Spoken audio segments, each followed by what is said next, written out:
Welcome, everyone, to episode 23 of the Missing Pieces podcast. I'm actually starting this episode off a little frustrated because I just did this intro and it turned out really well. But while I was doing it, I got very distracted by this chicken that came up to my door and was squawking out there and pecking on the glass. So I just went out and I threw them some treats and they migrated down into the yard. So I should be able to maybe do this with a little bit of a more clear focus. If this is your first time watching or listening, God bless you. I don't typically start the episode off talking about chickens, but you know, everything is different and everything is new here. But this is the podcast where I sit down and I talk about my life, talk about Lego, and I talk about anything that was on my mind from the previous week. And I've got a lot of topics to talk about here. But before we get into that, I want to talk about a side topic, a little bit of an experiment that I'm doing here, and that's in my efforts to record these episodes. Typically when I do this, I record with this. This is a Canon M50 with a Rode video mic on top of here.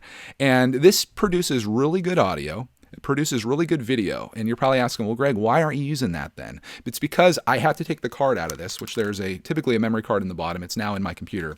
But I have to take that footage, I have to import it, and then I have to edit it and export it. And it all takes a really long time. So what I'm doing with this episode as an experiment is I'm recording this using my iPhone as a webcam. So visually, if you're watching this on YouTube, it may not look as good as it typically does. But if you're listening to this, I'm actually using a Blue Yeti microphone. So this may hopefully sound better than what this microphone does, but I'm going to leave that up to you guys. This is, again, going to be an experiment that I'd like to hear your feedback on. This is going to speed up my workflow quite a bit, but it really comes down to the audio quality. If the audio isn't as good as the previous episodes, if you can compare them, I think I'm going to go back to doing the long route instead of doing it this way, but ideally this would be how I do it. The other thing that could potentially come up here is my 5-year-old MacBook Pro that's been just a beast of a computer. The fans might kick on and you might hear that as well, which is I think the reason that I went with that camera initially. It's hard for me to remember because we're on episode 23 now, and that puts us at almost 6 months ago that I started doing this. But right now everything seems to be good. The audio levels seem to be good, which is another nice thing. I can see the audio levels right now. So assuming that you're okay with the slightly worse video quality and hopefully a little bit better audio quality, this should be a win going forward, but we'll see how it goes, and I'll wait to hear your feedback on that. Speaking of feedback, if you want to help this podcast out, there's a couple ways you can do it. If you're listening to this on Apple Podcasts or Spotify or wherever you're listening to it, if you can leave me a review and rating, especially on Apple, because that's where I look at them and read them out, I'd appreciate that greatly. Also, if you want to support the channel and you want exclusive content for any kind of brickitect stuff, we do videos, live streams, and secret posts and pictures and things like that on our Patreon. You can join us there. I know a lot of you guys have. In fact, I think in the last month we've pretty much doubled the number of patrons we have, and I appreciate all of you guys that have come over and do that. But I'd love to see more of you guys over there. In fact, this afternoon, after I'm done recording this, we're going to do a group call for the higher level tier patrons where we could just hang out and chat and talk about stuff. And I'm thinking about adding another one of those slots in. And I think I will do that. So while you're watching this, if someone wants to claim that one last spot for that tier, you're welcome to come on. Otherwise, it's probably going to be sold out again. All right, so let's get into today's topics. And it's still quiet here with no chickens, so I feel like we're in a good space. Let's talk about moving my Lego sets, the biggest thing that I did this week, and the thing that you guys seem to love the most. I made the videos 2 separate days. I went over and I moved my Lego sets, built Lego sets in the back of my car, just moving them from my studio to the car and back and forth and back and forth. Of course, with a camera in my hand the whole time, making it take twice as long. But for the entertainment factor, I thought it worked out really well. And it was just really fun just to kind of, I guess, reminisce about the sets that we've built and the times that we've had and things like that as we moved out of the brickitect studio for the last time. And everything went really good with the move. The only issues we had was the popcorn cart skyscraper right now is in 5 pieces, and the Joker Manor, the top part of it, Sauron's eye or whatever, fell off of it, and I just put that back together. We moved everything down here into the studio, which you can't see from this angle. You can just see my mess from mail time over here. But yeah, I was surprised how well it went. Clarkman helped me carry the stuff down into the studio. I gave him like the stuff that I knew couldn't break. Like he carried the Porg down and just some other small stuff. I, of course, carried the roller coaster in, which the roller coaster moved with no issues. I didn't even have to take it apart, which was amazing. And that was actually kind of nice because I forgot where it breaks apart at. So just carried it all in one shot. And that was the thing I was most worried about. I got all my small vehicles. I got the Saturn V that had no issues. The Spider-Man Bridge moved, Destiny's Bounty, the Great Hall, the fishing store. I've got some Technic builds. I've got the Ferris wheel, which you guys didn't see moved because I already moved it before that. But it was a cool experience, I guess. Also kind of sad because the Brickitect studio is no more. But we got everything over here and we're on to what I hope to be bigger and better things. I do have a lot of organizing to do here. I've got a lot of decorating to do, which you're going to see this week. I've got something really cool to put up on the wall that's right in front of me here that you're going to love it. I hope so. I haven't seen it yet. I haven't unwrapped it. I'm saving it for the video. If you guys didn't notice, I typically like to do everything that I do on camera so you can get my honest reaction and I don't know. I think it's fun to take people with you on the journey as opposed to just telling them, one, what you're going to do, or two, what you did. I'd rather you be with me during that. And I think that makes what we do here way more interactive and way more fun. It's almost as good as being live. So that was last weekend I moved those things. I think it was Saturday and Sunday. I went over and did 2 trips and got that taken care of. You guys saw the videos later this week. If you didn't see those videos, I highly recommend watching them. They were a blast to make. And again, the response on it has been really good too. So we're now, everything that I own, everything in the Lego studio, or the old Lego studio, is now in this studio. It's just a matter of getting it organized. I took all of my built sets and boxes. I know we've been talking about box life for a while. Everything is in storage room B, which is the only storage room we have, but it's back there and it's all stacked up and I've got a lot of space in there. So the emergency of actually throwing away my boxes or making that decision isn't upon us yet, but I do want to figure out what I'm going to do in that regard. So that will be coming soon and I will let you guys know what I'm planning to do with that. I've had people tell me that this is kind of crazy, but if I throw away my boxes, me and Clark should autograph them and give them away or sell them or something like that. I don't know if we're going to go that far, but we will do something special with the boxes, whether it be destroying them, setting them on fire, exploding them, sending them to the moon. I don't know. We're going to do something fun with the boxes if we get rid of them. But my main goal, and I know I talked about this before, is essentially to have a studio where it's a place of building, where I have bins and stack-ons and things just filled with organized pieces. That way you can come down here and do whatever. In fact, I have just a bin of miscellaneous things that I've been meaning to organize for a long time. And last night I was down here playing a little bit of video games and Clarkman came down and he just started building out of that. And it's that's what I need. It's not about having sets in boxes. It's about having the opportunity to do something cool. And I've been coming up with some really great mock ideas recently that I've been keeping notes on. In fact, I just thought of the other one that I want to do. So I'm gonna put this on my list. You guys aren't gonna know what this is, unless you can guess how many letters it was. But I just thought of another one. Oh my goodness. Okay. All right. We're gonna keep this all secret because you guys are gonna want to see this when it comes up. But I got my mocks ready to go. At least the ideas for them. And what I typically do with mocks. I don't do much with Lego Digital Designer. I know a lot of people go in there and they build the thing that they're going to build digitally so they can see how it's going to work and also figure out what pieces they need. What I typically do is make a rough prototype using the pieces I have, and then I order my bricklink. It's, I guess, the old school way to do it and probably the more difficult way to do it. But my mind works a lot better if I'm manipulating things with my hands as opposed to that. But that kind of reminds me of something I talked about last week where I talked about a bunch of series that I want to do. And one of them that I forgot to mention is Greg Tries Lego Digital Designer. So it'd be my efforts or my attempts from the very beginning, just opening up the program for the first time and trying to build things on there. And maybe I could get to the point where I could build my mocks on there before I do it in real life. And it'd be a cool live stream idea, I think, where we could sit down and build things together, or I could build and you guys could see what I'm doing and give me real-time advice as I'm doing it. I thought that'd be really cool. That kind of reminds me of another thing I want to talk about in terms of series. I talked to you guys last week about the sorting series that I want to do. And I think this week I'm going to film my first episode for that. I'm trying to figure out what I should call it though. My initial idea was to call it Sort Life. I like that idea, living the sort life, because Clark and I always talk Jeep life. We live the Jeep life. We've got, whatever life. I should probably have more examples of how we say it, but we're always sort life, like that. And I was thinking about titling it that, but I want to throw some other ideas out to you guys and also solicit any other ideas that you guys may have as well. My other ideas for names of it, of course, is Sortitect, because it falls in line with the brand. So you got I do brickitect, Sortitect, all the attects that we do. And I had someone ask what does it mean when he says "etect" after everything, Marvel detectors, stuff like that? It's just what we do. It's just what we do. So I thought about Sortitect as a name, and I also thought of another one which I really like too, which is The Sword is Real. So The Sword is Real, episode 1. The sword is real. It's like the struggle is real, because sorting is a struggle for me. The sword is real. Let me know what you think about those 3 ideas, or if you have a better idea for a sorting series, I'd love to do it. But it's going to be like a long-term thing. So it's going to be like episode 1, 2, 3, 4, 5. And maybe someone's going to sit down and one day they might just lose a whole day of their life watching me sort Lego, which I feel really bad for you if that's the case, but I would probably watch someone do it if they were entertaining enough. And I think I can be that person. If I can make moving Lego sets from one space to another entertaining, I certainly can make sorting entertaining. And I think it's cool to see progress. I think that's the most fun thing to see, where you can see someone take like a complete disaster, which is what this place is right now, slowly start morphing it into a really great space. And that's what it would be. So it's essentially building a Lego room through sorting and doing other stuff as well. That's what we're going to be doing a lot of here.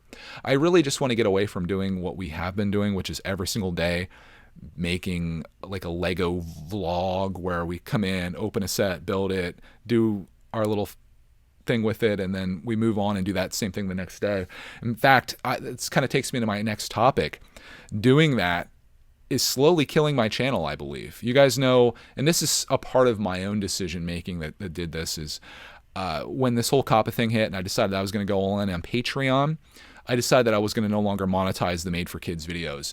And at the time it seemed like, it seemed like a really good idea, because I like the idea of doing our own little intro, which I'm going to be changing up a little bit. Right now, I've kind of gone back and forth between doing an intro where it's like a pre-recorded one, where I talk about how you can support some Patreon and what you get from doing that. And then I've done it in real time with me and Clark, like saying it, which I like that better because it's more personal.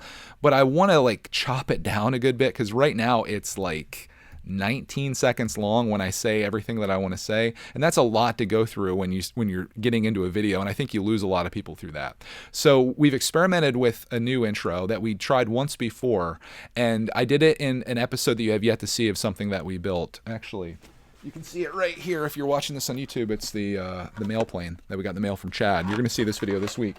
But we're trying out a new intro, and I'll read it here to you guys. I actually have it written down because I don't have it memorized, and it's actually really short, so there's really no excuse for that. But it's inspired by PBS. If you guys watch PBS or PBS Kids, you'll know exactly what I'm talking about here. But it goes like this, and it's very simple. It's, this Greg and Clark Lego vlog is made possible by Patreon pledges from viewers like you. Thank you. So PBS says, funding for missing pieces is made possible by viewers like you. Thank you. And I really like that as like a very simple thing. It gets the point across that the reason that I'm able to make this and you're able to watch this is because people do donate or make pledges, in PBS's case and essentially in my Made for Kids videos case. But I like that. This Greg and Clark Lego vlog is made possible by Patreon pledges from viewers like you. Thank you. And I like it when Clark says the thank you part, because he knows what I'm saying, because he watches PBS Kids. So he always does the thank you part, and it's like, I don't know.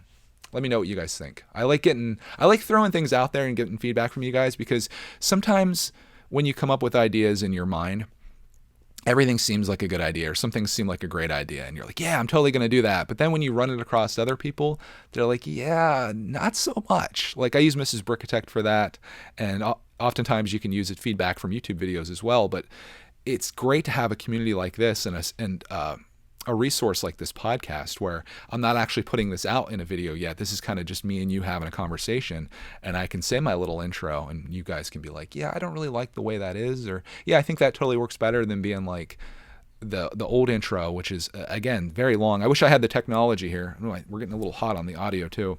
I wish I had the technology here that I could play it for you, but you guys know what I'm talking about. I've done it in probably like 8 videos so far, but that kind of takes me full circle to what I want to talk about with the taking the ads off the videos. I'm thinking now that was a mistake, not for financial reasons. I'm not really missing out on much, being that the Made for Kids videos hardly make any money at all. What I think I'm missing out on, and I noticed an extreme drop in views and recommendations when I stopped monetizing my videos.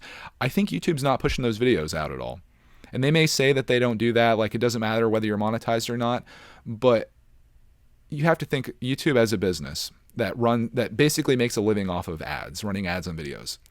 If you have Greg and Clark's Lego vlog, which is not monetized at all, and no ads are running on it, and you have this other Lego YouTuber's video, like both in the same space, that when running ads, which one of those videos are you going to recommend that someone watches? Are you going to recommend the video that doesn't make you any money? Or are you going to recommend the video that does? And I think we all know the answer to that one, that you're obviously going to recommend the video that does. So I noticed that when I've been doing this for like the last 2 or 3 weeks, or maybe a little bit longer, I've noticed a sharp decline in the number of views that I've been getting per day. Like the channel was doing like really great for months and months and months. And then it was just like all of a sudden just like a crash, like back to like 6 months ago levels. And that's on a channel that's been growing consistently for all this time. So the only variable that's really changed is the fact that 80% of my new videos I'm not monetizing. And therefore I don't think YouTube is recommending my new videos. And a big part of getting views on YouTube isn't just having people watch your videos or search for your videos like that are a part of your community. It's having new people find them, and YouTube recommendations are a huge thing. That's basically how Greg's World has grown to the behemoth that it is. So I personally feel like me not monetizing those videos, and I'm noticing it instantly, I think it's having a really negative effect on the channel. So for me, I'm going to get rid of the whole part of the intro. And as you guys can see there, where it's like, this video is brought to you ad-free thanks to our patrons. If you want exclusive Brickitect content, you can join us over there and get vlogs and live streams and group calls and things like that. I'm going to cut out the ad-free part. We're just going to do our little PBS intro so people are aware that we have a Patreon, which is something that I never used to talk about at all. It was always just in the description. I'm going to do that little intro. There's going to be an ad in it, possibly. I think only about half the videos that are made for kids have ads, but at the very least, it gets me into the realm of YouTube still recommending my videos, at least I think. And I'll do just like everything here, like this setup that I'm doing, everything that I do is an experiment to see what works and what doesn't work. Because it's not like you have someone to bounce this off of. It's not like I can call somebody and be like, hey, did you try this and how did it work? I'm a guy that's pretty much in my own boat. I'm one of the few Lego channels that's actually feels the need to mark their videos as made for kids, because I actually have a kid in the videos and things get a little rowdy and excessive sometimes. But I'm going to see what happens in the next 3 months or so. If we give this to June and I don't see any like call to action on any videos that are out there, because I've seen videos from people. In fact, I saw one today that was recommended to me. It was like slot car racing of like these NASCAR like slot cars or whatever. And it was very much kid related, and the guy didn't mark it as made for kids. So I'm like, if this guy's not going to get fined for something that I think is way more made for kids than this 35-year-old dude talking to you with his son beside him and like building a Lego set together, you know, I'm just going to go back to marking my videos as not made for kids and just seeing what happens. If I get fined, I get fined. If my channel gets shut down, it gets shut down. We'll give it like 3 more months though. I need to see a video of someone crying. Well, I don't want to see this, but I need to see a video of someone crying saying they got a $42,000 fine on all 100 of their videos and their channel was shut down by YouTube. If that doesn't happen by like June 1st, I'm going all back in. Speaking of that, yesterday's mail video, I decided not to mark made for kids for one reason, and I want to thank Jim Rolfe for this. I know you're listening, Jim. We were opening the stuff, which, you know, doing toy unboxings could be seen as made for kids. And I apologize for talking about this even, because no, I don't actually. I talk about this all the time, but it's a big part of the channel. Jim sent us a letter that was very detailed about being a father and his kids' interest in Lego and how they do it together and stuff. And I noticed when I edited that video back, that letter, the read of that was like well over a minute long, maybe even closer to 2 minutes. And as much fun as we had in the video and the unboxings and stuff, I was thinking like, have I ever seen a made for kids video or a video that's directed to kids that are under 12 where someone sits down and reads a letter for that long without like bright colors popping out and all kinds of crazy voices and like puppets reading it and stuff? And the answer is no. So I feel like mail time may actually, well, depending on what we get. I've always felt like because we get like other little toys and trinkets and Clark's playing with this stuff, I feel like that really leads us into that territory. But if we're just opening up boxes and reading letters that people sent to us and showing the items that we've been sent from our fans, and I don't disclose the ages. So everyone from now on, if you disclose your age in a letter, I'm either not going to read it, or I'm going to make you 13 years old, or I might make you even like 75 years old. Because obviously it's kids that are sending it, but it's kids and their parents, because obviously the kid doesn't have the ability to, well, they probably could like put it in a box and stuff, but there's a parent that's involved somewhere there that's sending these things out. And I don't know, it's, again, an experimental time we're in here with not only this episode, but pretty much everything I'm doing. Like you got the intros for the Patreon promotion that are their experiment. You got the podcast in our experiment. You got the Made for Kids thing. It's an experiment.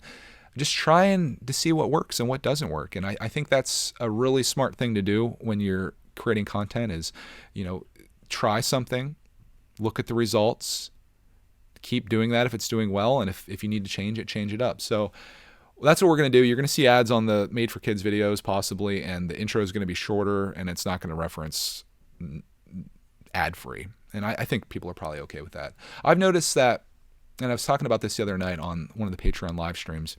When I first did a Patreon in Greg's World years ago, there was all kinds of backlash for it. Like, people demand things for free. Like, if you're making YouTube videos, it should be free. Everything you do should be free if you're an online content creator. And back when I did that, and I was like, if you want to join our Patreon to get exclusive vlogs at the time, some people were like, really upset about that. But I've noticed here with the brickitect Patreon thing, I don't know if it's just because it's so commonplace on YouTube now, or if it's because, let me make sure we're still recording here. Yeah, we're still recording. I don't know if it's so commonplace, or people really understand the need to create something like that in order to keep seeing the videos that I make, in order to just justify the time. Like, I talked about this on the live stream with patrons. It's like, to spend what could be an hour or 2 hours filming and editing and uploading a video to make $4. And, some of you creators out there are like, yeah, it'd be great to make $4 off a video. But if you're doing this full time for a living, I can't justify the time. I could spend that time doing something else that's much more profitable. So it really comes down to not making the videos with Clarkman, and that sucks because that's what I like to make. But even with that, I may need to change it up quite a bit, where it's not so much of us like the experience, which I like to share. It's gonna be more of like the analysis, where it's like, yeah, we built this really cool thing, but here it is, and this is what we're showing you. And it may come down to making it like that, but I'd like to at least continue what we're doing in some ways, but find other ways to offset the losses, if that makes sense. One thing's for sure, I can't keep making videos 5 days a week that make $4 a piece and put that kind of time into it. It doesn't make sense from a business perspective, but Patreon makes it work, and I'm more than happy to give away exclusive things to those people for going out of their way to do it. And I think you guys can relate to that and understand. So we talked about many of the things I've been experimenting with this week, and there's another thing that I want to experiment with that actually am bringing out of, I guess, a retirement, even though it wasn't really retired, and that's the late night radio show. I did a late night radio show this week. If you guys don't know what that is, essentially I wait until Clarkman goes to bed, I come down to the studio, I kick the microphone on, and I talk to you guys about whatever you want to talk about, as almost like a podcast. It was a podcast before I had a podcast. But it was cool because this right now, I'm directing the whole direction of this. I have an outline of all the things that I want to talk about. I tell you my thoughts and my feelings, my dreams, my desires, my fears. And then, it ends, and I sometimes get your feedback later. The late night radio show is interesting because it is completely directed by you. I don't go into with an agenda. I have you guys throw out topics. I may talk about an individual topic for a while. I might just answer a question. It might go off on a tirade into something completely that's unrelated. And oftentimes it goes outside the world of Lego, which is something that I really like because I just get so bored talking about like Lego news and Lego related stuff. I think there's so much more potential outside of like talking about, does that set have a new hairpiece on that minifig? Is that an exclusive element? Has that color ever been made? Who cares, dude? Like, let's talk about something bigger. And that's what the late night radio show was for me. And that's why I found it so rewarding. And I love it because it's late at night, and oftentimes a lot of the younger kids aren't there. Unfortunately, though, it feels like they're kind of infiltrating it a little bit. But back when I did it originally, it was a really magical thing. But I want to bring this back, and I want to do something interesting with it. And I'd love to, again, get your guys' feedback on this because it's going to take a little bit of effort on my part. I want to do the late night radio show live on a certain night of the week, so everyone knows it's going to happen at a certain time. Do it live. Talk to you guys about whatever you want to talk about. When that's done, when the stream ends, the video disappears. It's not going to be archived. It's not going to be available to listen back to later. It's literally going to be like a radio show, where if you're not there, you're not there. But what I'm going to do is I'm going to take that footage or the audio sample or whatever of that, say it's an hour long, and I'm going to cut that into very concise parts. So say there's a topic that I talk about for minutes 1 through 4. I'm going to take that and put it into iMovie or whatever to make that the first 3 minutes of a video. And then say it's like minute 10 through 15, I talk about something else. I'm going to take that 5 minutes. So essentially, I'm going to take like individual segments of that long show that's very unstructured and unorganized and make it very structured. It's almost like and this is another idea I could do. I watch podcast highlights oftentimes. Like I watch the H3 podcast highlights. I like the Joe Rogan podcast highlights. It's for people that can't sit down for an hour, but can sit down and listen to like 5 or 10 minutes if you talk about like a particular topic that they're interested in. But my initial idea with this, and it's kind of changing now that I'm putting it out into the world, my initial idea for this was to take what would be an hour-long segment and maybe turn it into like maybe something that's like 20 minutes long, still audio format because there's really no video with it. I mean, I could turn my cam on, but it kind of goes against what my original idea was. And have that be like a 20-minute episode and have timestamps in the description. So it's like, this is where I talk about this is where I talk about this, and then you could tune in and listen to it however you want. So I was thinking about making that an actual video on brickitect that comes out at like, maybe at like midnight some night or whatever, just like, so you could listen to it as a late night radio show. Or I was thinking about maybe just chopping it and putting it on Brickitect Live as segments, or maybe and making it its own podcast. So the Brickitect Live late night radio show would become a podcast in the same way that Missing Pieces is as a separate entity. So you could go on to Apple Podcasts and subscribe to the late night radio show, and that'd be where you'd listen to it at. But it would be the edited version. It'd be like a concise version.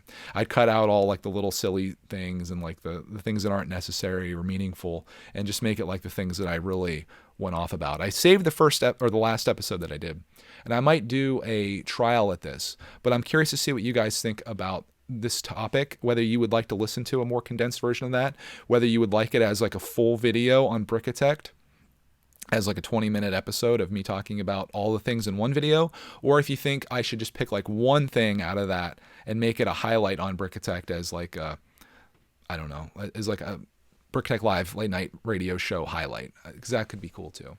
Or maybe this is interesting though, because I'm coming up with new ideas. Maybe the podcast stays whole at 20 minutes. And then I upload like my favorite clip of that to Brickitect. And then say, if you want to listen to other things that I talked about, you can go to the podcast here. But there will be no other place to listen to it. I think that might be what I do. It's going to be an experiment. I'm going to try it out. Lots of experimentation. That might be the title of this, something about that. Speaking of titles, oh my goodness, I noticed the last episode. I need to really work on my titles here and figure out exactly what I want to call these, because my last episode really kind of tanked. And it wasn't because it was a bad episode, the Missing Pieces podcast. It was titled A Question I've Been Asking Myself. And I don't know if that's descriptive enough. I think it's intriguing, which is why I titled it that. But I don't know if it's descriptive enough to get someone to want to click. Also, the week before, I didn't do a very good job. I did Bringing It Back to Lego, which is it had 4,000 views. The last week's had 3,600 views. But the one before that, which was I decided to stop monetizing our videos, that's catchy. That had 5,400 views. So I need to come up with some better titles for these. I do like the thumbnail. I think the thumbnail really stands out. And when you see it, you can tell that it's a Missing Pieces episode.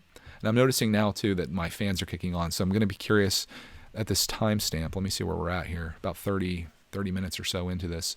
I'm curious to see how loud that fan is on this, because that was the reason I stopped recording this way. But it might require me just to get a new computer. I've been really looking into that for a long time. And this isn't on the outline. I just feel like I need to talk about this since we're on the topic of things that are coming to my mind. I think it may be time for me to get a new MacBook.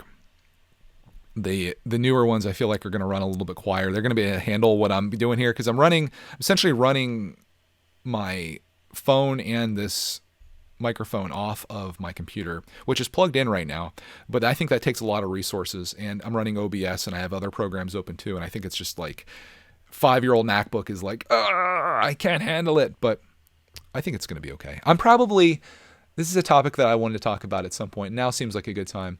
I think I'm probably more concerned about audio and video and all of the quality that goes behind this than probably anybody else that's watching this is. Like, it's so important to me to have good video quality. It's so important to have good audio quality.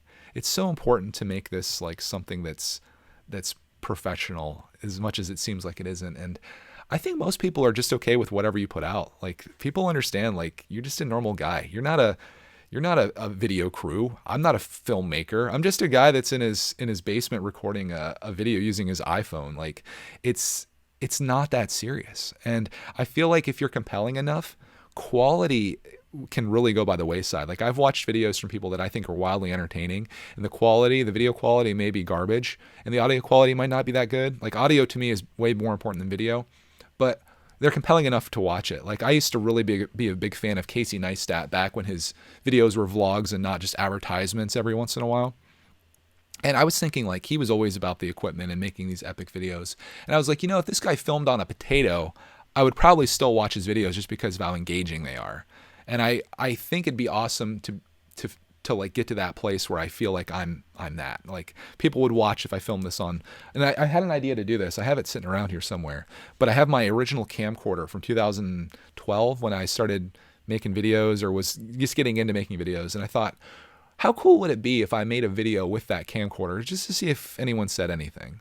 I'm sure you probably would notice because obviously going from 4K to maybe 1080p or 720p might be a bit of a downside or a bit of a setback, but it might be kind of cool too. But yeah, that's a lot of, I think, pretty much everything that I wanted to talk about this week. I don't have much else other than, this one I want to save to the end because this is a really long-term way of thinking.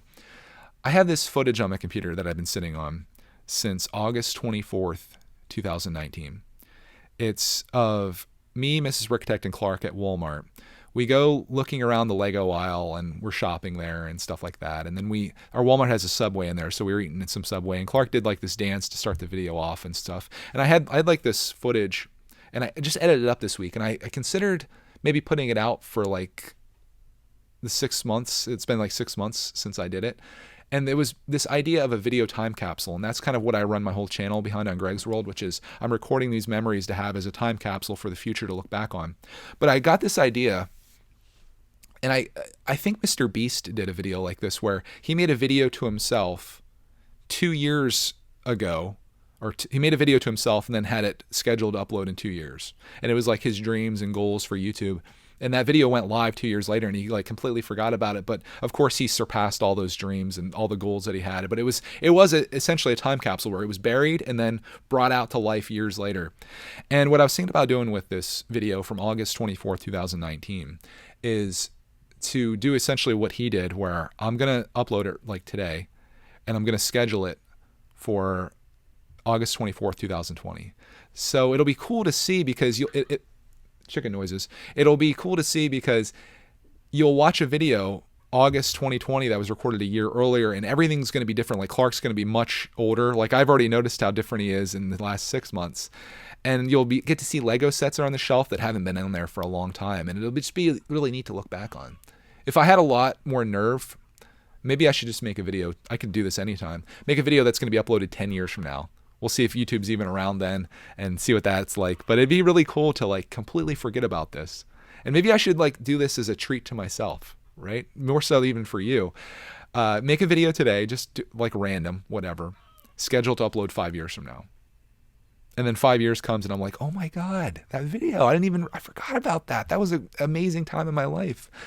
I don't know. It's just various ideas and things that I'm thinking about doing and experimenting with. Again, the whole topic of this podcast, experimenting, trying things out, seeing what works, what doesn't work. And I encourage you to do that with anything in your life, whether it's Lego, try out new things, see if there's something new that you like, whether it's a job that you want to try, or whether it's a hobby you want to get into, or maybe trying some new food, exercising, whatever it is, like maybe this is kind of beyond what I'm doing, but step out of your comfort zone and try something new. Just try it out, experiment with it. If you like it, keep doing it. If you don't like it, don't. There's no big loss for that, other than maybe some public embarrassment, at least in my case, where I try to do like this epic series, my sort series, which I call some random thing like Sortitect, and people are like, that's a terrible name, Greg. And I'm like, shoot, now I got to go back and change it. And I don't know. I'm having a good time.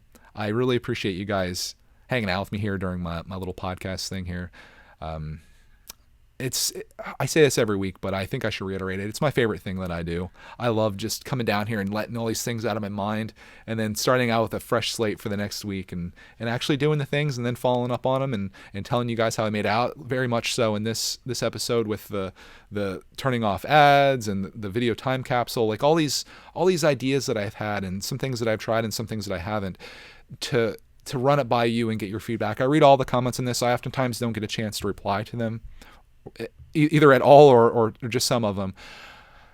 But I do read everything that comes through, and I appreciate you guys taking the time not only to listen to this, but also give me the feedback that I desperately need to determine the future of this channel and to determine the path that we're going on.